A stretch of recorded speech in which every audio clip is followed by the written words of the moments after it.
બેટા હવે તો તું ઊંઘી જવાની ને. હા મમ્મી, હવે તો હું ઊંઘી જવાની. Good night. તો બેટા અરીસા સામે શું કરે છે? મમ્મી, હું તૈયાર થાઉં છું. કેમ? આજે મારે સપનામાં પિકનિકમાં જવાનું છે.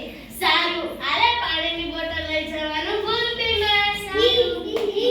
રાકેશ, આપણે કાલે સવારે બગીચામાં જઈએ. ચોક્કસ. જો પહેલા બગીચામાં હું પહોંચીશ તો દરવાજામાં રાઈટની નિશાની હું કરી દઈશ કે હું આવી ગયો છું.